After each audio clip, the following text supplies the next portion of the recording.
Congress party ఎన్నికల ప్రచారం సందర్భంగా మేనిఫెస్టోను తయారు చేసి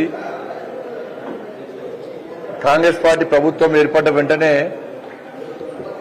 ఫిబ్రవరి 1 రోజు గ్రూప్ 1 నోటిఫికేషన్ ఇస్తాం.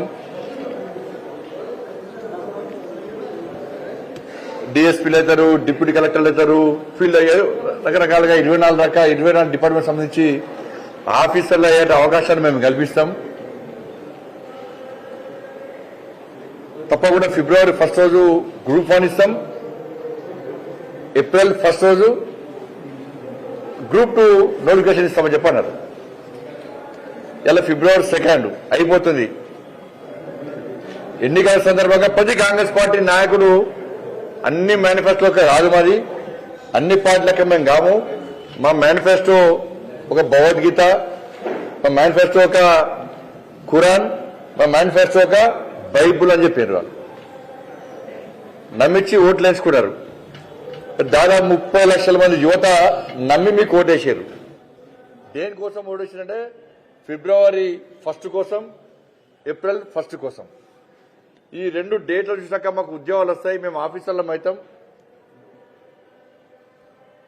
గతంలో బీఆర్ఎస్ పార్టీ మోసం చేసింది, మా బతుకులు బాగుపడతాయని చెప్పి యువత అంతా కూడా నమ్మి ఇలా కాంగ్రెస్ పార్టీకి ఓటేస్తే ఇలా కాంగ్రెస్ పార్టీ నమ్మించి నట్టెట్ల ముంచింది. ఏ కాంగ్రెస్ పార్టీ నాయకుడు మాట్లాడతలేడు.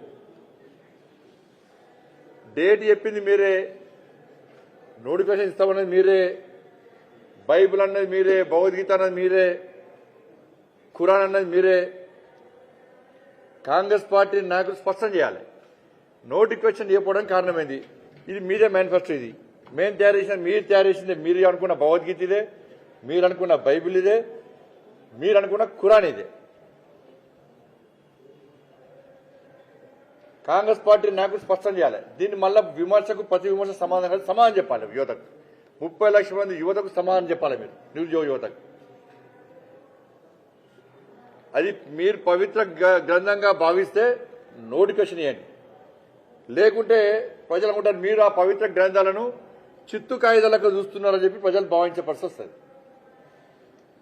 దీన్ని కాంగ్రెస్ పార్టీ నాయకులు అర్థం చేసుకుని వెంటనే మీరు మేనిఫెస్టోలో ఇచ్చినటువంటి హామీ ప్రకారము వెంటనే గ్రూప్ 1 నోటిఫికేషన్ ఇవ్వాలి. మళ్ళా ఎలక్షన్ షెడ్యూల్ వస్తుంది, ఎలక్షన్ నోటిఫికేషన్ వస్తుంది, కోడ్ వస్తుందని చెప్పి ఏప్రిల్ 1 నాడు ఇవ్వాల్సినటువంటి మన గ్రూప్ 2 నోటిఫికేషన్ ఆపకుండా 2 కలిపి వెంటనే షెడ్యూల్ రాకముందే, ఎన్నికల కోడ్ రాకముందే నోటిఫికేషన్ నిజాయితీగా నిబద్దతతో దానిలో బీఆర్ఎస్ పార్టీ చేసినట్టు ఏదో చిన్న చిన్న పొరపాట్లు చేసి మళ్ళీ ఉన్న కోర్టుకు పంపించి కోర్టు స్టే ఇప్పించిన తర్వాత మళ్ళీ ఈ పార్టీ వాళ్ళు ఆపినరు, ఆ పార్టీ వాళ్ళు ఆపినరు, పేరు కోసం ప్రయత్నం చేస్తున్నారని చెప్పి కుంటి సాకులు చెప్పే ప్రయత్నం చేయకుండా నిజాయితీతో నిబద్దతతో యువత యొక్క భవిష్యత్తు దృష్టి ఉంచుకొని మీరు ఇచ్చిన హామీని నెరవేర్చుకున్నప్పుడే దాన్ని కాంగ్రెస్ పార్టీ పవిత్ర వాళ్ళ మేనిఫెస్టోను పవిత్ర గ్రంథంగా భావిస్తుందని చెప్పి ప్రజలు భావించే పరిస్థితి ఉంది. కాబట్టి దాన్ని అమలు చేయాలని చెప్పి మేము డిమాండ్ చేస్తున్నాం. యాసంగి స్టార్ట్ అయింది, పంటలు వేసుకుంటున్నారు, స్టార్ట్ అయింది. ఎకరానికి 15,000 రూపాయలు రైతు బంధు ఇస్తున్నటువంటి కాంగ్రెస్ పార్టీ ప్రభుత్వం ఇంతవరకు వాళ్ళు ఇచ్చిన హామీ నెరవేర్చలేరు. ఇవాళ 15,000 రూపాయలు ఇస్తారు కావచ్చు, పోయినసారి నష్టపోయినాం. కనీసం ఈసారన్నా కాంగ్రెస్ పార్టీ 15,000 రూపాయలు ఇస్తానది రైతు బంధు పేరు మీద మాకు ఏదో ఉపయోగపడుతుంది అని చెప్పి భావిస్తున్న రైతులకు ఇవాళ కాంగ్రెస్ పార్టీ ఇలా మోసం చేసింది. ఆపడానికి అభ్యంతరాలు అవి. నోటిఫికేషన్ ఎవరు ఆపేరు ఇవ్వకుండా రైతు బంధు 15,000 రూపాయలు ఎకరానికి ఇస్తున్నారు. యాసంగి స్టార్ట్ అయింది, ఇవ్వకపోవడానికి కారణమైంది ఎవరు ఆపారు? మీకు వచ్చిన ఇబ్బంది ఏంది? మీరు ఇచ్చిందే మాట, అది మీరు ఇచ్చిందే మాట. గతంలో బీఆర్ఎస్ పార్టీ ఇది చేసింది, అది చేసింది అన్నారు. ప్రజలు నమ్మిరు. వాస్తవం బీఆర్ఎస్ పార్టీ రైతులను నట్టేట ముంచింది. మరి మీరేం చేస్తున్నారు? మీరు ఇచ్చిన హామీ ఎందుకు నెరవేర్చలేరు? ఎకరానికి 15,000 రూపాయలు ఇస్తారా, ఇయ్యరా? రైతులను ఆదుకుంటారా, ఆదుకోరా?